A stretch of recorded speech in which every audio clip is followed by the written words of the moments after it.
The U.S. is continuing to reel from the coronavirus outbreak, hitting a death toll of 16,715 Thursday evening, a jump of nearly 2,000 fatalities of the deadly virus over the past 24 hours. The country saw an increase in 33,381 infections, mounting to 469,450 reported cases as of Thursday. The death toll has continued to skyrocket, with 1,842 deaths over the past 24 hours. Despite the staggering statistics, there is a glimmer of hope as some 25,988 patients have recovered from the infectious respiratory illness. New York, which holds the largest number of COVID-19 cases and fatalities in the states, has become the coronavirus epicenter of the world. On Thursday, New York reported a surge in 10,000 cases over the past 24 hours, mounting to 159,937 cases in the state. The death toll in New York State sits at 7,067 deaths, following a rise in 799 fatalities. The Big Apple is reporting the most cases in the state, with 87,028 cases and 5,150 deaths. In comparison, Spain has recorded over 153,000 cases and 15,000 deaths, and Italy with 143,000 cases and over 18,000 deaths. China, where the virus first broke out late last year, has reported over 83,000 COVID-19 infections and 3,300 fatalities. New York State observed a record-breaking increase in coronavirus deaths for a third consecutive day on Thursday, even as a surge of patients in overwhelmed hospitals slowed. Governor Andrew Cuomo described the death count, which increased by 799 in 24 hours, as a lagging indicator reflecting the loss of people sickened earlier in the outbreak. The snapshot of hospitalizations showed a less dire picture.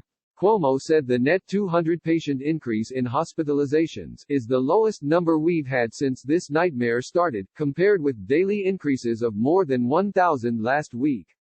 Intensive care admissions also were down in the state as more than 18,200 people were hospitalized. Over two-thirds of the state's deaths are in New York City alone, where fears are growing that the real death toll has been significantly miscounted and that a dramatic spike in New Yorkers dying in their homes is also linked to coronavirus. On a general day, first responders will answer calls to between 20 and 25 people who died in their home in New York City.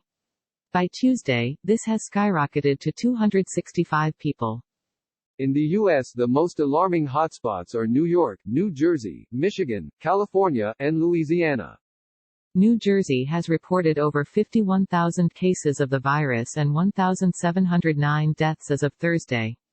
Meanwhile, Michigan has reported 21,504 infections and 1,076 deaths, and California 19,955 cases and 552 casualties. The country reached a record high number of deaths on Tuesday, with nearly 2,000 fatalities. The grim number of fatalities came as the estimated death toll from the coronavirus pandemic in the U.S. was lowered from 82,000 to 60,000 after new projections scaled back the number of fatalities over the next 4 months by 26%. The updated projections has also brought forward the peak day of deaths to April 12, where an estimated 2,212 deaths are expected to occur over 24 hours. The new estimates were released on Wednesday by forecasters at the University of Washington's Institute for Health Metrics and Evaluation, a model often cited by the White House Coronavirus Task Force. The projected downward revision in the death toll coincides with comments from health officials and political leaders that cases may have reached a plateau in certain cities. Its most recent update now projects there will be just over 60,000 deaths by August 4, which is down from the nearly 82,000 fatalities as had forecast on Tuesday. U.S. health officials have previously estimated that between 100,000 to 240,000 Americans could die. The model also moved up its projected peak in the number of deaths to this Sunday. The revision moves forward the projected peak by 4 days, suggesting the strain on the healthcare system will begin to abate a little sooner than previously expected.